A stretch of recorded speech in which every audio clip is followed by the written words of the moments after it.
शरद पूर्णिमा का व्रत हर साल अश्विन मास की पूर्णिमा तिथि को मनाया जाता है। ऐसी मान्यता है कि इस दिन चंद्रमा अपनी 16 कलाओं से पूर्ण रहता है। चंद्रमा इस दिन अपनी किरणों से अमृत की वर्षा करते हैं।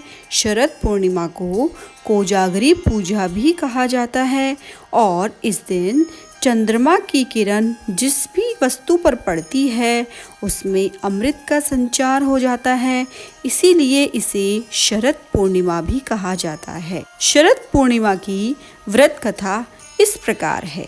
एक समय की बात है, एक शहर में एक साहूकार रहता था जिसकी 2 पुत्रियां थीं।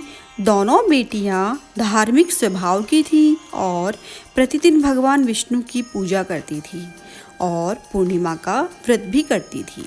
बड़ी पुत्री ने हमेशा पूर्णिमा का व्रत पूरी श्रद्धा और विधि विधान से किया, जबकि छोटी पुत्री ने व्रत के कुछ नियमों का पालन नहीं किया और शाम के समय ही भोजन कर लिया करती थी, जिसके कारण उसका व्रत अधूरा रह जाता था। विवाह के बाद बड़ी पुत्री को संतान की प्राप्ति हुई, लेकिन छोटी पुत्री की संतान जन्म के बाद जीवित नहीं रहती थी।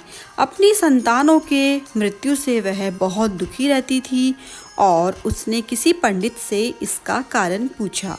पंडित ने उसे बताया कि वह व्रत अधूरा करती है, इसलिए उसे संतान का सुख नहीं मिलता। पंडित की सलाह पर छोटी बहन ने शरद पूर्णिमा का व्रत विधि विधान से पूरा किया। इसके बाद उसे एक पुत्र की प्राप्ति हुई। कुछ दिनों बाद वह पुत्र भी मर गया। अपनी मृत संतान को एक चौकी पर लिटाकर उसने अपनी बड़ी बहन को बुलाया और उससे उस चौकी पर बैठने को कहा। जब बड़ी बहन बैठने लगी तो उसके पल्लू ने बच्चे को छू लिया। बच्चे को छूते ही वह बच्चा रोने लगा। यह सब देखकर बड़ी बहन हैरान रह गई और बोली कि तुमने तो मुझे कलंक लगाने का प्रयास किया।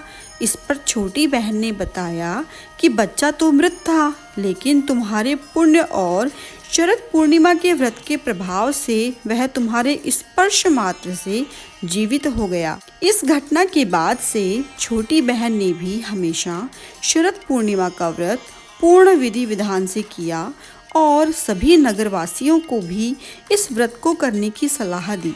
माना जाता है कि इस व्रत को करने से चंद्रमा मजबूत होता है और व्यक्ति को जीवन में सफलताएं मिलती जाती हैं। ओम नमो भगवते वासुदेवाय।